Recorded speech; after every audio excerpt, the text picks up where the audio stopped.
नमस्कार, आप सुन रहे हैं गो गोरखपुर रेडियो और मैं हूं काव्या। स्वागत है आपका सुबह के इस न्यूज बुलेटिन में। आइए सबसे पहले नजर डालते हैं आज की प्रमुख सुर्खियों पर। मुख्यमंत्री योगी आदित्यनाथ ने कहा, माफिया की तोड़ी कमर, उत्तर प्रदेश अब उत्सवों का प्रदेश बन गया।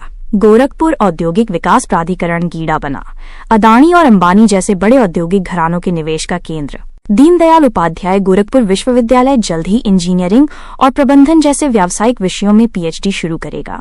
गोरखनाथ मंदिर में खिचड़ी मेले की तैयारी में तेजी, मुख्यमंत्री ने दिए 20 दिसंबर तक काम पूरा करने के निर्देश। गोरखपुर बाल सुधार गृह से 2 किशोर फरार, सुरक्षा व्यवस्था पर उठे सवाल। हनुमान प्रसाद पोद्दार कैंसर अस्पताल की पार्किंग में अनियंत्रित बोलेरो ने 16 गाड़ियों को रौंदा। ये तो थीं सुर्खियां। चलिए अब शुरुआत करते हैं शहर की बड़ी खबरों के साथ। मुख्यमंत्री योगी आदित्यनाथ ने गीड़ा स्थापना दिवस पर दिया सकारात्मक संदेश। उत्तर प्रदेश के मुख्यमंत्री योगी आदित्यनाथ ने गीड़ा के 36वें स्थापना दिवस समारोह को संबोधित किया। उन्होंने अपने संबोधन में जोर देकर कहा कि उनकी सरकार ने माफिया और अवैध कब्जा करने वालों की कमर तोड़ दी है। मुख्यमंत्री ने कहा कि 8 वर्ष पहले उत्तर प्रदेश अराजकता, जातीय तनाव और हिंसा की राजनीति से ग्रस्त था, लेकिन अब सुरक्षा का बेहतर वातावरण दिया गया है। उपद्रव का प्रदेश अब उत्सव का प्रदेश बन गया है। अब बात करते हैं गीड़ा के कायापलट की। गोरखपुर औद्योगिक विकास प्राधिकरण ने पिछले 8 वर्षों में अपनी एक प्रमुख औद्योगिक केंद्र के रूप में पहचान बनाई है। ये क्षेत्र अब अदानी और अंबानी जैसे बड़े औद्योगिक घरानों को निवेश के लिए आकर्षित कर रहा है और नोएडा जैसे औद्योगिक क्षेत्रों को टक्कर दे रहा है। यहाँ प्लास्टिक पार्क, गारमेंट पार्क और सूचना प्रौद्योगिकी पार्क जैसी कई महत्वपूर्ण परियोजनाएं स्थापित की जा रही हैं, जिससे हजारों रोजगार के अवसर पैदा हो रहे हैं। मुख्यमंत्री ने ये भी घोषणा की है कि दिसंबर महीने में उत्तर प्रदेश में 5 लाख करोड़ रुपए के निवेश प्रस्तावों को जमीनी धरातल पर उतारा जाएगा। अब बात करते हैं शिक्षा जगत की। दीनदयाल उपाध्याय गोरखपुर विश्वविद्यालय अब इंजीनियरिंग, फार्मेसी, प्रबंधन और कृषि जैसे व्यावसायिक विषयों में भी पीएचडी शुरू करने की तैयारी कर रहा है। कुलपति प्रोफेसर पूनम टंडन ने बताया कि विश्वविद्यालय अपनी शोध अध्यादेश में संशोधन कर रहा है। आइए अब बात करते हैं खिचड़ी मेले की तैयारियों की। मुख्यमंत्री योगी आदित्यनाथ ने एक समीक्षा बैठक की है।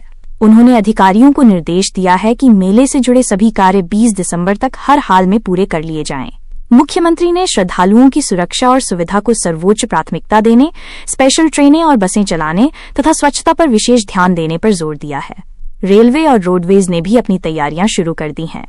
रेलवे गोरखपुर से नौतनवा और बढ़नी रूट पर 2 जोड़ी मेला स्पेशल ट्रेनें चलाएगा। वहीं परिवहन निगम 13 विभिन्न रूटों पर 450 बसें संचालित करेगा। अब बात करते हैं शहर के यातायात को सुगम बनाने की। गोरखपुर शहर को नए साल में यातायात जाम से राहत दिलाने के लिए 5 नए फ्लाईओवरों की सौगात मिलने जा रही है। ट्रांसपोर्ट नगर से देवरिया बाईपास तक बन रहे 6 लेन फ्लाईओवर का काम तेजी से चल रहा है। इसके अलावा तारामंडल की ओर जाने वाले 4 लेन फ्लाईओवर, खजांची और नखा फ्लाईओवर का निर्माण भी जल्द पूरा होने की उम्मीद है। आइए अब चलते हैं खेल के मैदान की ओर। वीर बहादुर सिंह स्पोर्ट्स कॉलेज में आज 69वीं राष्ट्रीय विद्यालयीय कुश्ती ग्रीको रोमन प्रतियोगिता का शुभारंभ होगा। इस प्रतियोगिता का उद्घाटन प्रदेश के परिवहन मंत्री दयाशंकर सिंह करेंगे। इसमें अंडर 17 और अंडर 19 आयु वर्ग के पहलवान भाग लेंगे, जिसमें 19 राज्यों की टीमें हिस्सा ले रही हैं। कल इस चैंपियनशिप के लोगो और ट्रॉफी का अनावरण मेयर डॉक्टर मंगलेश श्रीवास्तव ने राजकीय जुबली इंटर कॉलेज में किया। मुख्यमंत्री योगी ने जनता दर्शन में सुनी समस्याएं। गोरखनाथ मंदिर में आयोजित जनता दर्शन कार्यक्रम में मुख्यमंत्री योगी आदित्यनाथ ने लगभग 200 लोगों की समस्याएं सुनी। उन्होंने गंभीर बीमारियों से पीड़ित लोगों को आश्वासन दिया कि इलाज के लिए सरकार भरपूर आर्थिक मदद करेगी और किसी को भी चिंता करने की जरूरत नहीं है। अब बात करते हैं मौसम और ठंडक की। शनिवार को न्यूनतम तापमान 15.8 डिग्री सेल्सियस और अधिकतम तापमान 26.7 डिग्री सेल्सियस दर्ज किया गया। नवंबर महीने के दूसरे पखवाड़े में उत्तर प्रदेश में ठंड ने अपना असर दिखाना शुरू कर दिया है। पिछले 10 दिनों से न्यूनतम तापमान लगातार औसत से कम दर्ज किया जा रहा है।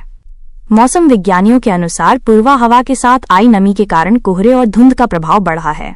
हालांकि चिंता का विषय शहर की वायु गुणवत्ता है। वायु गुणवत्ता सूचकांक 431 दर्ज किया गया, जो खतरनाक श्रेणी में आता है। ये स्तर लोगों के स्वास्थ्य के लिए गंभीर जोखिम पैदा कर सकता है।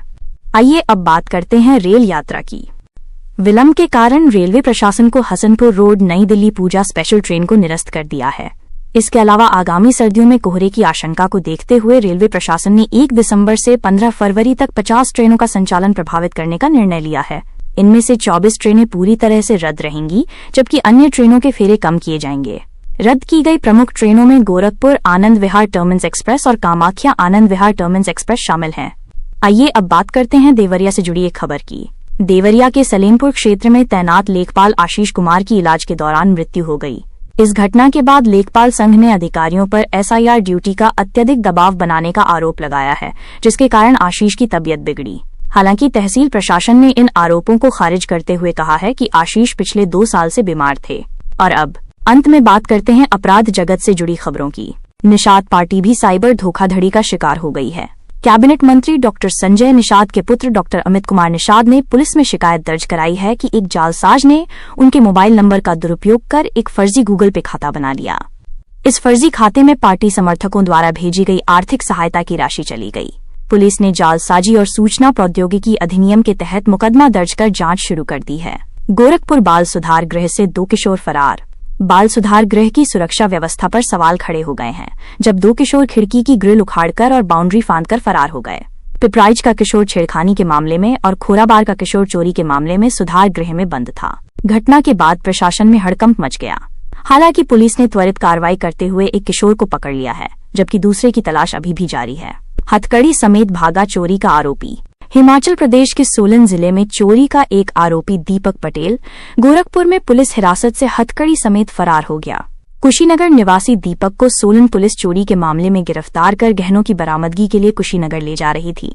गोरखपुर में उसने उल्टी करने का बहाना बनाकर गाड़ी रुकवाई और पुलिसकर्मियों को धक्का देकर अंधेरे का फायदा उठाते हुए भाग गया। और अंत में एक दुर्घटना की खबर। हनुमान प्रसाद पोद्दार कैंसर अस्पताल की पार्किंग में उस समय अफरातफरी मच गई जब एक अनियंत्रित बुलेरो ने वहां खड़ी 16 मोटरसाइकिलों और स्कूटरों को रौंद दिया।